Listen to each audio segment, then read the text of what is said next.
Hi, my name is Norman and I am a student here at Grand Canyon University. I would like to take this opportunity to talk to you about servant leadership as it pertains to PBS, Public Broadcast System. Before diving into that topic, it is important to give you an idea of the complexities of public broadcasting. PBS is a program distributor, not a network such as ABC, CBC, or NBC. Founded in 1970 by Hartford Gunn Jr., PBS came about on the heels of National Education Television, an educational broadcast network. PBS provides content and services to member stations. These member stations are responsible for arranging programming for local and public content. PBS member stations pay for programs sent out by the national organization. This gives the member stations flexibility in scheduling commercial broadcasters. Now, conflict comes into play when stations that want to schedule local programming during prime time are at a divide with the PBS ideals of scheduling more nationally broadcast programs to a primetime audience. PBS maintains the upper hand in its decisions to program for a national audience during prime time, while member stations may schedule PBS programming in other time slots. When PBS accepts programs, it remains the sole distributor and keeps all broadcasting rights. Suppliers can still sell programs in the form of merchandise, audio-visual copies such as DVDs, video cassettes, and such. The programs are now measured in terms of audience size through Nielsen ratings. Now, PBS is considered a non-profitable/charitable organization in the category of philanthropist, actually. As technology progresses, PBS programs have become more readily available in the form of digital downloads and streaming platforms for programs, many of which can be watched on smartphones, laptops, and tablets, for example. PBS Digital Studios was created to counter YouTube, except videos for PBS Digital Studios are geared towards education, specifically. This allows them to stay up to date with today's way of viewing programming. At this time, the move proved a huge hit, garnering more views than were ever before possible. Popular shows since the inception of PBS include Sesame Street, The Benny Hill Show, Fawlty Towers, Mr. Rogers' Neighborhood, Frontline, Bill Nye the Science Guy, Masterpiece Theater, The Antique Roadshow, Electric Company, Zoom, Great Performances, Nova, Frontline, Downton Abbey, and the list is pretty much just endless. The point is that program is educationally geared towards a large variety of audience members, not just children. What we have here are high-quality shows revolving around science, comedy, drama, politics, history, public affairs, and music, amongst other things. There are also documentaries, interviews, and independent films that would otherwise not receive playtimes they deserve. It is important that such programs are made available to keep society attuned to culture and what is happening around the world. Children are especially sensitive to what they see and are entertained by. Sometimes this helps shape who they are, who they become, and how they function later in life. This is why PBS Kids remains an important part of PBS programming. Now, a perfect example of servant leadership can be seen when looking at the work ethic of the current president and CEO of PBS, Paula Kerger. The position of CEO was offered to her in 2006 after she had been working in development out of WNET in New York City, an experience which then led to a position in development and then finally to operations. All of these transitions gave her a solid understanding of the complex media business and made her name stand out when a replacement for the then president and CEO, Pat Mitchell, was being sought after.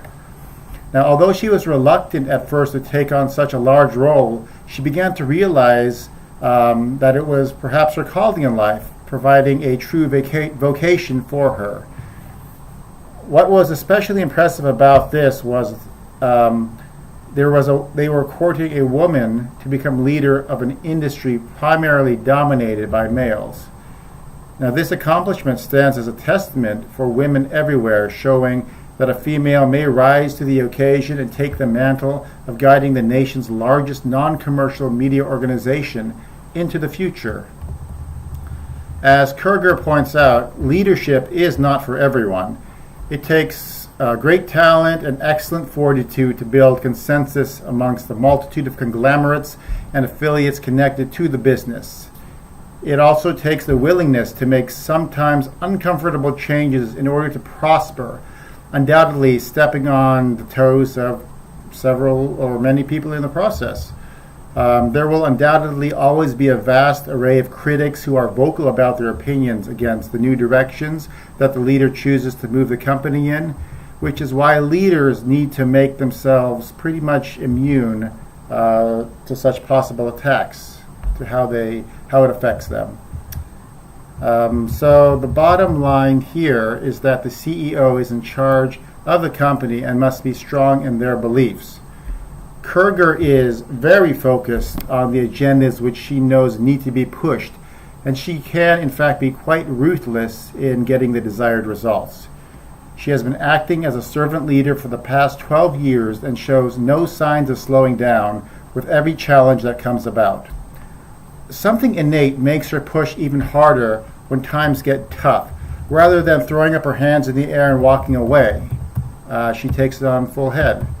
This includes budget cuts, changes in technology for viewing or listening to the media that is provided, political eruptions that happen around the world, and most recently, allegations of sexual misconduct against a Tavis Smiley. Tavis Smiley is a talk show host who is televised on PBS. So Kerger continuously maintains that the balance between meeting the agendas of national programming with that of local programming need to be addressed. Through it all, she continues to endorse her belief that people need to pursue a career in which they love, be it leadership or following. PBS as a whole is active in hiring a diverse array of individuals of different colors, race, religions, sexuality, a reflection of the variety of programs they offer, in fact. The board also consists of a wide variety of people who bring awareness of current issues to the eye of the public. They try to bring some balance to an otherwise unbalanced world.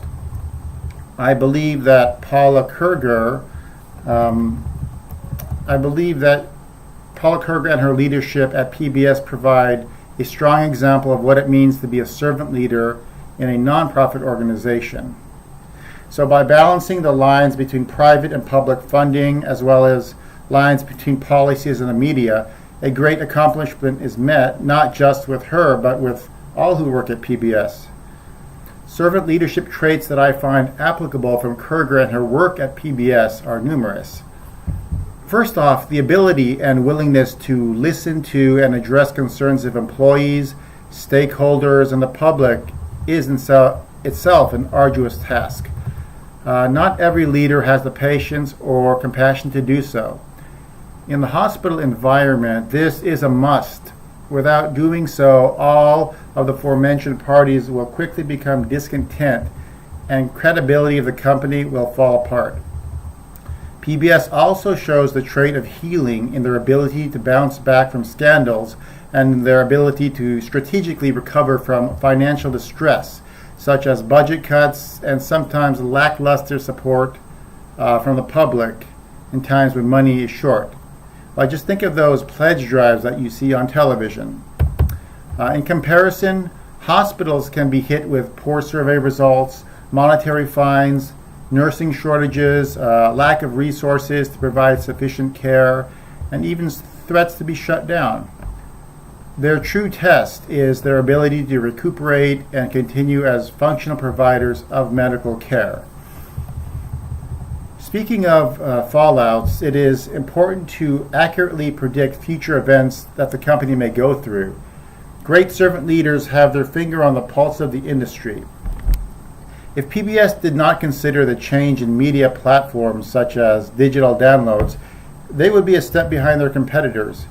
So hospitals must be connected to outside sources at all times and be able to measure up to surrounding hospitals in order to survive. An example is a hospital matching wages to other hospitals in the area. The purpose, of course, being to retain employees rather than constantly needing to retrain new ones because the seasoned ones have left for higher pay. It makes absolute sense, actually. Persuasiveness is another trait demonstrated by Kerger in getting the desired results. Now, Apple co-founder Steve Jobs was famous or infamous, depending on your viewpoint, for doing this. He constantly used what has been termed distortion reality when presenting projects to his employees, speaking of the products as if they already existed and insisting on unrealistic time frames to get his ideas manifested into reality so they could quickly be available to the public. Hospital heads must also possess this type of magnetic persuasion, especially when implementing changes and ensuring employees and hospital affiliates, such as doctors, are in compliance with the rules and regulations and that they refer patients regularly. Now, of all these traits, I think the one most important to keep in mind is the mission of servant leadership, which is to put the serving of people as the highest priority. The mission statement of PBS is to serve the American public with programming and service of the highest quality, using media to educate, inspire, entertain, and express a diversity of perspectives. This is what they have been doing all along, and hopefully they will continue to do so. So that is really all I have to say about servant leadership and PBS. I hope you enjoyed this talk, and thank you very much for listening.